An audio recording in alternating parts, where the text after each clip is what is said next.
Kita semua tahu Muhammad Ali. Dia meninggal sebagai seorang Muslim. Namun di masa kejayaannya sebagai petinju, ada pernyataan-pernyataan yang dilontarkan yang di kemudian hari dia sesali. Misalnya, dalam dunia olahraga tinju, kita semua tahu bahwa seorang petinju harus tampil percaya diri. Dan begitu masuk sesi menimbang berat badan, atlet tinju sering pamer otot dan melontarkan kata-kata untuk menunjukkan kekuatan dan mengintimidasi lawannya. Sayangnya, Muhammad Ali sempat kelewatan dengan berlagak seperti dewa, sampai berujar, bahkan dalam ruangan sempit sekalipun, kamu tidak mungkin bisa menyentuh saya. Seiring waktu berjalan, Muhammad Ali jatuh sakit, tepatnya mengidap Parkinson, di mana ketika dia memegang sebuah benda ringan sekalipun tangannya bisa bergetar tak keruan. Di Olimpiade Atlanta, ketika dia dipercaya untuk menyalakan api Olimpiade dengan memegang obor, tangannya gemetar. Suatu hari, dia pun menceritakan kepada media mengapa menurut dia bisa jatuh sakit. Muhammad Ali bilang, Allah Subhanahu wa Ta'ala mengizinkan saya terkena Parkinson agar saya sadar bahwa saya hanyalah manusia biasa yang punya kelemahan seperti manusia lain. Dia mengerti, meskipun dia gagah, dia tetaplah manusia biasa. Allah Subhanahu wa Ta'ala dapat membuat Anda menjadi orang terkuat di dunia pada suatu hari, tetapi dapat membuat Anda berjalan dengan tongkat pada hari berikutnya. Maka dari itu, jangan terlalu memegahkan diri sendiri, karena kita bukan siapa-siapa tanpa bantuan Allah Subhanahu wa Ta'ala. Marilah kita selalu bersyukur.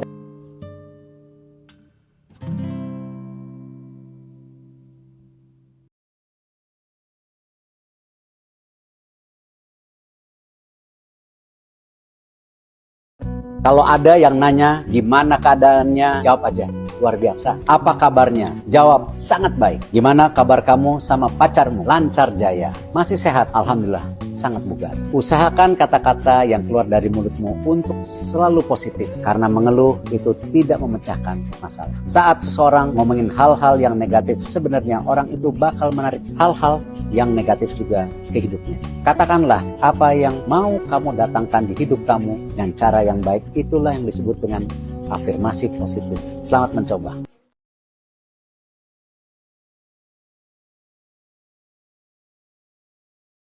Ada seorang bapak yang berkata pada anak laki-lakinya, karena kamu sudah menyelesaikan pendidikan, ayah akan memberikan kamu sebuah mobil yang sudah ayah beli sejak lama. Tapi sebelum mobil ini jadi milik kamu, kamu harus membawanya ke dealer untuk melihat berapa harga yang mereka tawarkan. Cerita ini adalah cerita yang ayah saya ceritakan ke saya, yang selalu menjadi pedoman saya selama saya hidup. Begini kelanjutannya. Anak laki-laki ini pun membawa mobilnya ke dealer dan memberitahukan kepada ayah bahwa mereka menawarkan harga 16 juta untuk mobil tersebut dengan alasan karena mobil itu sudah sangat usang. Ayah pun bilang untuk jangan menjual mobil tersebut dan menyarankan untuk pergi ke Pegadaian. Setelah sang putra sampai di Pegadaian, Pegadaian menawarkan harga mobil hanya 1,6 juta untuk mobil tersebut dengan alasan yang sama, yaitu sudah sangat besar. Sang ayah kembali berkata untuk jangan menjual mobil tersebut dan kembali menyuruh putranya untuk pergi ke klub penggemar mobil. Putranya pun pergi ke klub penggemar mobil. Saat kembali, sang putra berkata, ayah, ada beberapa orang di klub yang menawarkan sampai dengan harga 1,6 miliar. Mereka bilang kalau mobil ini sangat langka. Sang ayah pun berkata, ayah ingin kamu tahu kalau nilai keberhargaanmu akan tergantung pada tempat kamu berada.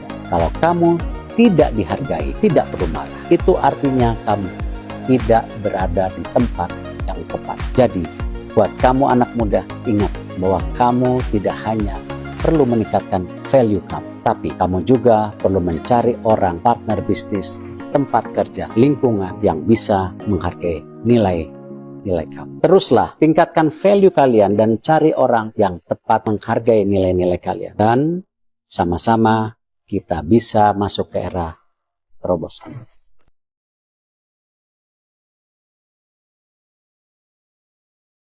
4 tips yang lebih baik kamu tahu secepatnya. Pertama, jangan habiskan terlalu banyak waktu untuk menjadi lebih menarik secara fisik, hanya untuk membuat orang lain atau orang yang kamu sukai terkesan. Tetapi jadilah lebih menarik secara mental. Didiklah dirimu sendiri. Buang pikiran-pikiran yang negatif. Atasi rasa tidak percaya diri kamu dan belajarlah untuk menjadi bahagia dengan caramu sendiri. Kedua, kamu nggak perlu mengikuti apa yang menurut orang lain itu keren. Karena keren itu nggak selalu berarti mabuk. lebat sampai jam 3 subuh, membuat kericuhan dengan teman-teman kamu. Keren itu bisa berupa quality time dengan diri sendiri, membaca buku, membuat karya seni, atau sekedar ngerjain pekerjaan kamu. Karena yang mendefinisikan keren itu ya dari diri kamu sendiri.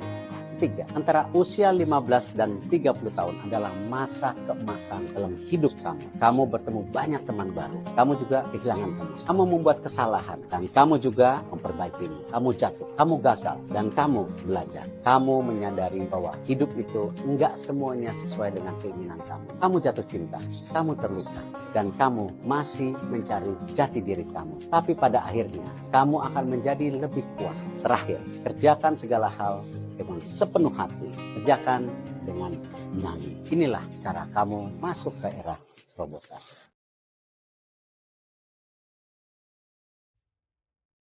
Pak Erik, ada nggak satu tips ampuh kalau kita dipanggil wawancara kerja di BUMN? Pas di akhir wawancara, biasanya mereka akan bilang, apakah ada yang ingin kamu tanyakan? Coba kamu jawab begini, kalau saya dapat kesempatan untuk bergabung di sini, kira-kira apa saja yang perlu saya lakukan agar perusahaan merasa kalau mempekerjakan saya adalah sebuah keputusan yang baik. Oh, biar kita tahu apa aja skill yang penting untuk dikembangkan ya Pak? Betul, tapi sebetulnya ini lebih dari itu. Pertanyaan tadi sebetulnya bisa punya efek yang unik untuk kamu. Jadi, saat kamu tanya pertanyaan itu, orang yang menginterview kamu akan memvisualisasikan kamu yang sedang bekerja dalam perusahaannya. Ini bisa memberikan kamu keuntungan lebih dibandingkan pelamar lainnya, karena kamu memposisikan diri kamu sebagai opsi yang terbaik. Wah, makasih ya Pak. Saya share tips ini ke sepupu saya yang mau daftar juga ya.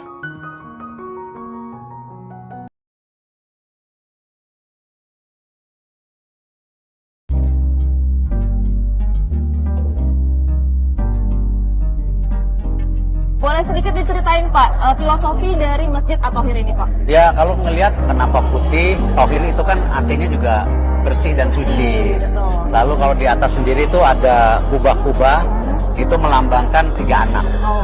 Lalu kubah yang besar itu tentu bapak. Masjidnya sendiri itu filosofinya ibu.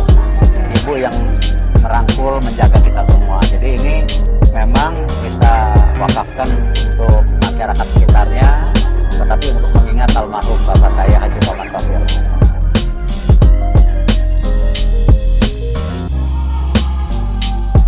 Mari kita jaga kerukunan. Perbedaan adalah sebuah keindahan. Dan inilah Indonesia yang kita cintai. Ini yang kita harapkan, kita terus punya negara yang makin besar dan insya Allah maju.